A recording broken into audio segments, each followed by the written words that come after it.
Hello, welcome to Tuesday's Granada Reports, live with the latest across the northwest. Hello there, on the programme this evening. The former pupils going to court alleging they suffered years of abuse by a teacher in the 1980s.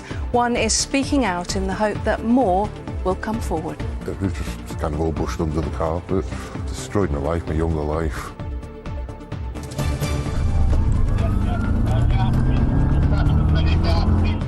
A special report on patrol with the traffic cops targeting car thieves. Victims tell their stories and what you can do to put the criminals off. Robbed in the ring, now Chorley boxer Jack's on the way back. Oh, that's beautiful. Oh, are you sure this is for me? Half a century of safety. We salute Brenda, the crossing patrol princess of Parbowl. And Teddy here has heard there's some cold weather coming. He looks a bit worried. Don't worry, Teddy, it's not going to be all that bad. I'll have the forecast a little bit later in the programme. So stay with us. First, though, more than 20 men are claiming that they were sexually assaulted by a teacher at a high school on Merseyside. A teacher who was possibly targeting boys as long ago as the 1970s. Yeah, the men are suing Sefton Council after allegedly suffering abuse at the hands of a man called Ian Farquharson, a teacher at Formby High School. Ian Farquharson took his own life in 1992 after allegations of abuse were made against him. Our reporter Tasha Kachiri spoke to a former pupil who we've agreed not to identify. But David, as we're calling him, is appealing to any other pupils who went through the same ordeal to come forward. The teacher, Mr. Farquharson, within a few days of me starting the school, he started pulling me out of lessons. He was giving me drinks and stuff, making me go to the toilet, watching me go to the toilet, and then started touching me in the toilets. His level of abuse started to get more and more.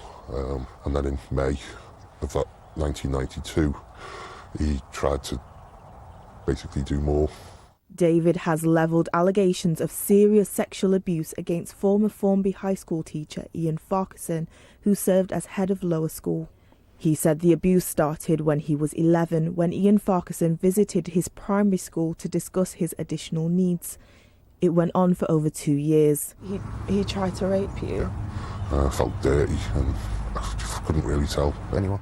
Ian Farquharson took his own life in 1992 after being summoned to the head teacher's office over a complaint from a mother of a child, according to an inquest into his death.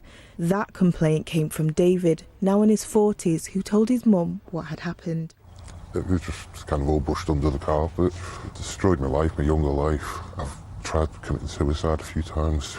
I was just in a mess. David is not the only one to have come forward. Catherine Yates, a lawyer that specialises in historical abuse cases, is bringing a civil case against Sefton Council. How many people have come forward?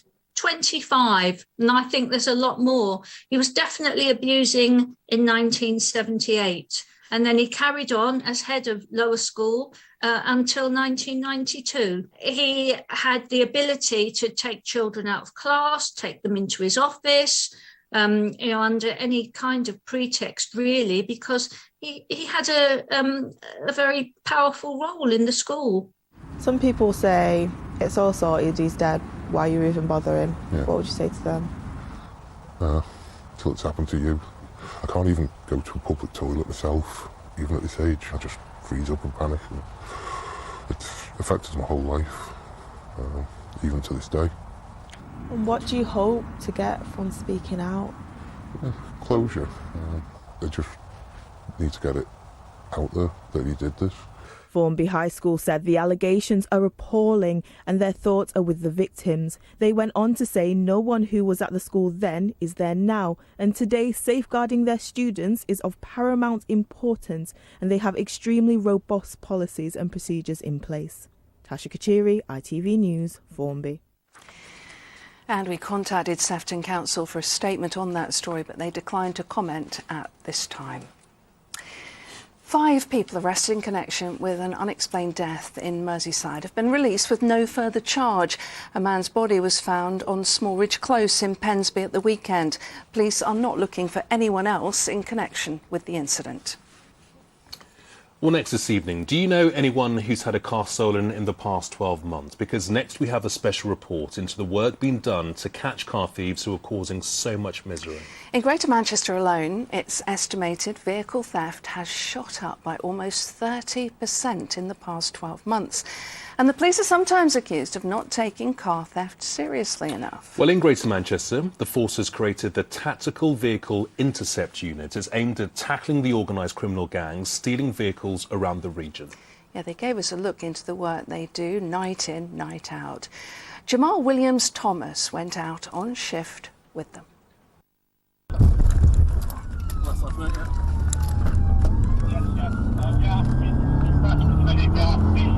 This is just another night for the Tactical Vehicle Intercept Unit of Greater Manchester Police. So tonight we're in the South Manchester area of the force. We're from the vehicle crime team, so we're out looking for a number of stolen vehicles that have been over the past 24 hours.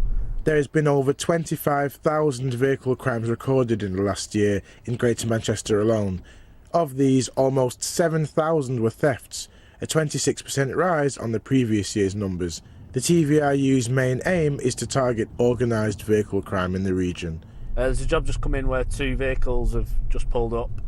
We've just been doing a few checks on them and we suspect that they're both going to be cloned vehicles, so both will be stolen cars, more than likely by means of burglary. Before long, we were following the stolen cars in a high-speed pursuit. Yeah, clear left, mate, clear left.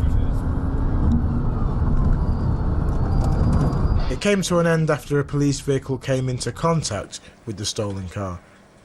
This is an example of some of the work the Tactical Vehicle Interception Unit do. We've been surveilling this stolen car all night, and after a short pursuit, the car has been found and also the suspects arrested.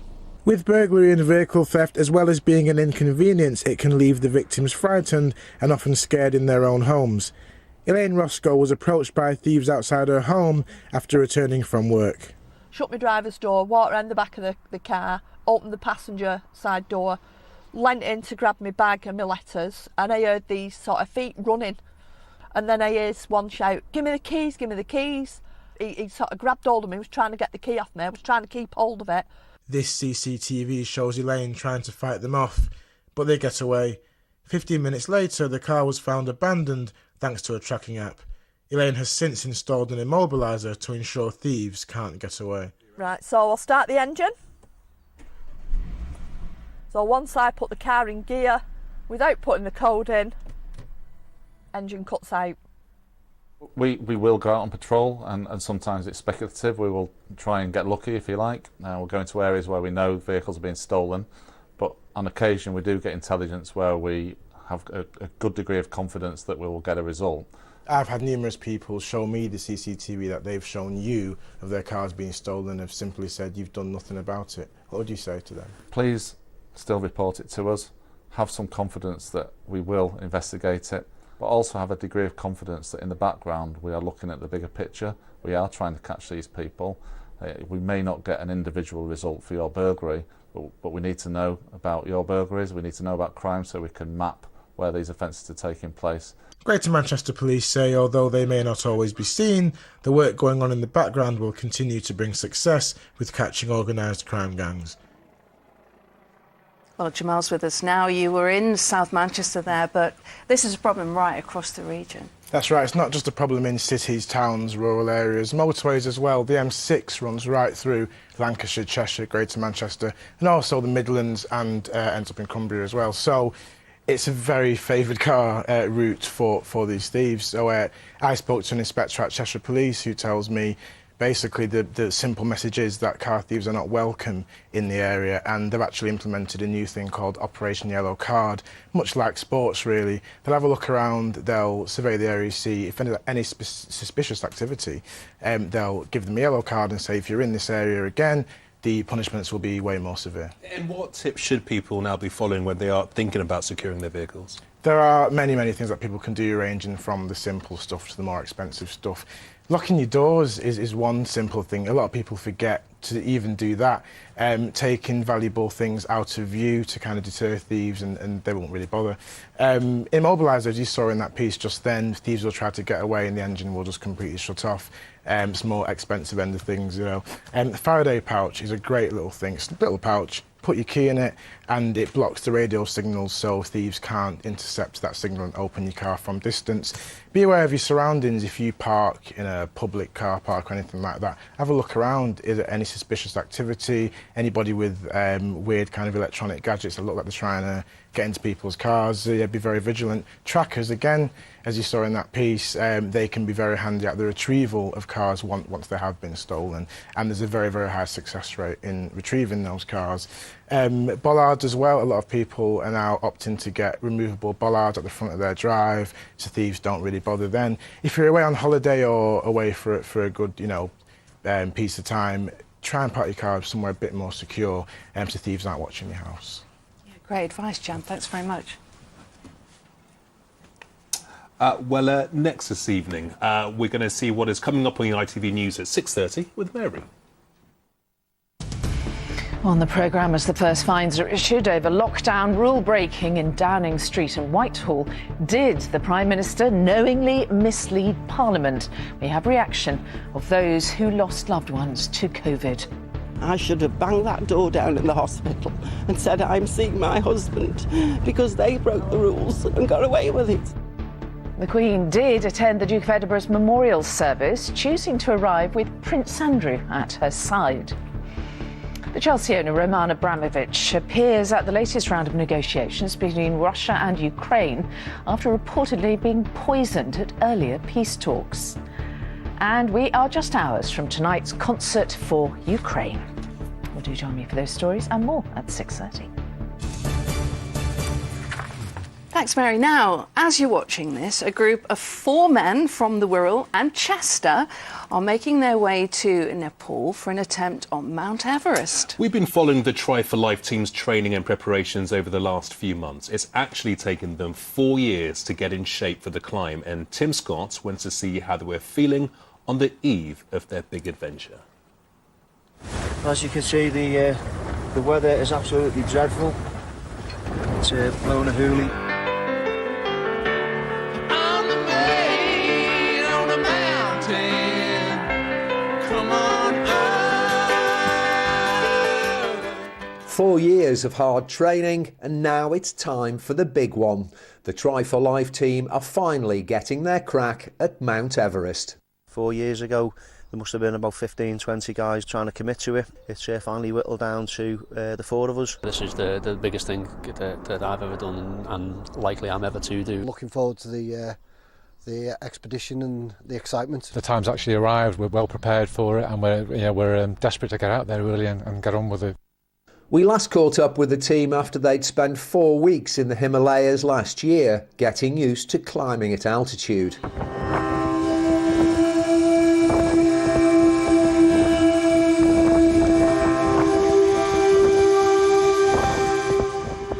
They arrive back full of respect for the mountains and all too aware of the dangers they pose. We've got a very healthy dose of trepidation, I must admit. We're treating the mountain with respect. We're all well aware of the disasters that can occur out there if you don't do that, and even if you do. We know how dangerous Mount Everest is, Liam. How do you square that with yourself and with your family? The intention is to go, be safe. If for whatever reason we can't reach the summit, it more than likely be something out of our control, but the idea is to come home safely. The team are no strangers to adventure. They've been doing the likes of Ironman triathlons, swimming the Channel and even cycling across the USA for over 20 years. And the Everest trip will see them raising money for Nepalese and Northwest charities. We wish them all the very best. Tim Scott, ITV News, West Kirby.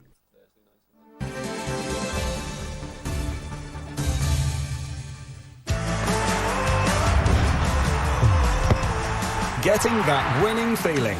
FOW, sponsors of the Granada Sport Report. Everton Football Club have posted a loss of more than £100 million for a third successive year. Figures released show a £120 million deficit for the year ending June 2021, after another season hugely affected by COVID. Independent calculations suggest the global pandemic has impacted Everton to the tune of £170 million. On to boxing now, and Chorley's Jack Catterall says he'll get another world title shot this year, but admits that he's lost confidence in the sport. Yeah, despite dominating his fight with the world light welterweight champion Josh Taylor last month, incredibly, the judges' scorecards went against him, a decision almost universally condemned. But now he is back in the gym, preparing to rebuild his career. He's been speaking to our sports correspondent, Chris Hall.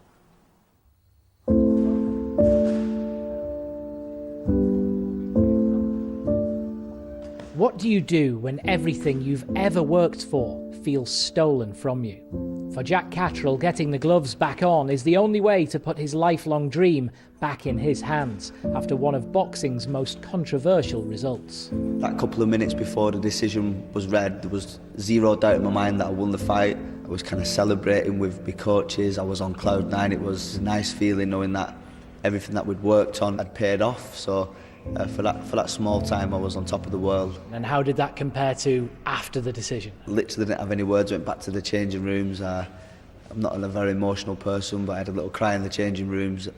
It was hard because I'd done it for my family, my coaches, my team, so I felt like I'd let them down as well. He lost a split decision, but found unanimous support as fighters and fans shared in his outrage. Chorley's other big hitter, the Speaker of the House of Commons, Sir Lindsay Hoyle, even referred the matter to the police. The ringside judge who said Jack lost by 3 rounds has now been demoted by the British Boxing Board of Control, but they say his failure didn't change the result of the fight. There's been that many bad decisions. This can't keep happening. Maybe the judges have to be more knowledgeable on what they're looking at. It can't just be opinion-based, because that's too easy a get-out for me. You know, you're going, OK, well, how did you score that round? And they go, well, in my opinion, he won that round. But they don't have to give no sort of basis on why they've scored it that. If nothing's done now, and it's happened on this stage at this magnitude, then when's it ever going to change? Jack's management has applied to all 4 governing bodies to force an immediate rematch. But that seems unlikely, with Josh Taylor expected to move up to welterweight, leaving his 4 world titles behind. So Jack may have to settle for a shot at just one of them. What are your feelings about Josh Taylor now? I'm not so keen on how he's carried himself after the fight. There's been a little back and forth on social media. I do believe one day I'll get a chance to fight him again and do a proper number on him and get the decision. Everyone wants that rivalry. You know, it's what creates intrigue, and it's what helps them generate a lot more money for each other. They might not like each other at the moment, but in a few years' time, they'll be like Nigel Benn and Chris Eubank, and they'll be best of mates. After everything that's happened, do you trust boxing now? Good question. Immediately after the fight, I had zero confidence in the boxing board, the governing bodies, the promoters. I was and I still am discouraged by it, but boxing's what I know, it's what I've grown up doing. I've got to try and turn it into a positive now. I've proved that I belong at world level, beating a top pound-for-pound fighter in Josh. I'm confident that I will get a world title shot later this year. The hope here is that his adversity will one day make this boxer a box office hit. But for now, Jack is driven by injustice. Chris Hall, ITV News. Yeah, keep going, Jack. Now then, one special viewer this evening is sitting watching with her feet up with a nice cup of tea, having a very well-earned rest. Yeah, a very good evening to you, Brenda Entwistle. Yeah, hi, Brenda. Brenda, you are very, very popular in the Granada Report's newsroom today. Brenda is the lollipop lady who patrolled the same stretch of road for 50 years. Yeah, she always has a hello and a smile for everyone. Paul Crone went back to school to meet her. Oh, that's beautiful. Oh, are you sure this is for me? Oh, thank you. Brenda Entwistle is a particularly popular lollipop lady. Not easy to say at 8 o'clock in the morning. But whether it's school opening time or closing time at the Douglas Church of England Academy in Parbold, our Brenda is always full of beans. Good morning. See you later, though. You've lost your hand. My. Good morning, darling. Good morning, love. How are you? Oh, and she's witty too. I love children, but I can't eat a full one. Brenda, who's in her 80s and knows she doesn't look it, has been on the same crossing for 50 years, and trying to catch a word with her is a nightmare. She's just as popular with motorists as she is with pupils, whatever the season, whatever the weather. Rain, snow, hail, doesn't matter. That's just in the summer. It's a bonus when it's snowing because I can play snowballs. She's been with us for 50 years and every day she comes in and puts a smile on people's faces. I really like her crossing people on the road because she even tells a joke to people and make them have a nice smile even though when they're feeling sad. Look, I've got a flower. Oh, thank you. Good morning, good morning. You can't underestimate the difference someone can make with just a cheerful wave, a hello, a smile in the morning. And Brenda does that, and she genuinely adores every single child who comes to this school. As with all lollipop ladies and men, Brenda is never short of carrying the essentials. All sorts of things. Dog biscuits, sweeties for the children, tissues. In 50 years, we reckon Brenda has crossed this road a mere 760,000 times. Oh, well, that'll be all right. Thank you, Brenda. Thank you. Are you single? Oh, Brenda, you cheeky but utterly lovely lollipop lady. Paul Crone, ITV News, Parbold. Yeah, you don't want to be asking him that, Brenda. Make sure you give Brenda a wave if you see her tomorrow. Now, just before the weather, we wanted to share some lovely pictures with you. Yeah, these are the amazing wild daffodils. It's Cholmondeley Castle Gardens in Cheshire. They reckon there are 1 million of them. Probably the best display ever. Yeah, what an incredible sight that is. And they're an absolute credit to head gardener Harry Grain. Great name for a gardener. And apologies to gardeners everywhere, though, because the amazing sunshine that we've had for the past week is not staying. Here is the weather with John. He's cooked up a storm and now he's going to scrape the fat into the bin instead of the sink. My guy. United Utilities sponsors ITV Granada weather. Hang on, was that fish? Hello there, very good evening to you. It was a misty old start down on the canal near Wigan this morning, but then things brightened up. But I think the brightest of the weather has been over Merseyside and down towards Cheshire. You just see a little bit of blue sky there around lunchtime. Now, we're just still in the mild air at the moment, but the cold air from the Arctic is going to set in overnight tonight, and we'll have that for the next 2 or 3 days. So through this evening and overnight tonight, the cloud will start to thicken up from the north. We'll see some outbreaks of rain, certainly in the early hours of tomorrow morning. Some of that could be quite heavy, and temperatures dropping away to a minimum of around 4 or 5 Celsius by the end of tonight. Now here's a lovely sunrise over Liverpool. Tomorrow the sun's up at 10 to 7, setting again at 7:42 tomorrow evening. So tomorrow morning we'll have a lot of clouds, some outbreaks of rain in the south pulling away, and then it's a day of sunshine and showers. Probably not all that much sunshine, and some of those showers are going to start to turn wintry. Hail, sleet and snow, especially over the Pennines, and it's going to start to feel cold in that northeasterly wind with a top temperature of around 6 or 7 Celsius, and some good clear spells to come tomorrow night. So first thing on Thursday morning we can expect a fairly sharp frost and then some sunshine coming through and just an odd Pennine wintry shower. So a lovely bright day on Thursday, but don't let that fool you. It will be cold in that northeasterly wind with a high of around 8 Celsius at best. Bright enough day on Friday, and then into the weekend rather cloudy, but temperatures gradually creeping up. That's it. Have a nice evening. United Utilities sponsors ITV Granada weather. Bob! Amy! Yeah, still not bad at all. Now, we love a bit of romance on this programme. We certainly do. Just before we go, just time to say many congratulations to Ina and Norman Hill from Netherton in Liverpool, who are celebrating their 70th wedding anniversary today. Yeah, you're going to love this. There was barely a dry eye in the house when Ina, who's 92, and 94-year-old Norman took to the dance floor at their family party to show off their moves. And the world will be better for us. That's one man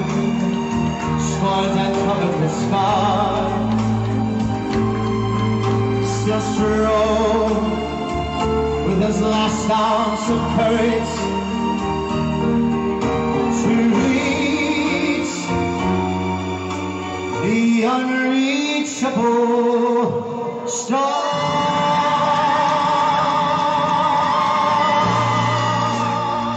Let's get ready to the normal, ladies and gents. 17 is my lead. Yeah, absolutely delightful. They could never possibly have known when they first met that one day they'd break something called the internet. Yeah, wonderful pictures. That lovely video has been viewed thousands of times, and that was, of course, the impossible dream that they were dancing to. So our congratulations to Ina and Norman. Yeah, and if they could put any of their tips about happy, successful relationships in a bottle, I would be first in the queue It really to did buy bring some a of that. bit of a tear to my eye. That I'm not often lost for words, but I'm a bit lost for words with that. That is Absolutely how got us every today. marriage should be, and Indeed. every dance partnership should Indeed. be. Well done to them. Congratulations to the happy couple again. Bye-bye for now. Bye-bye.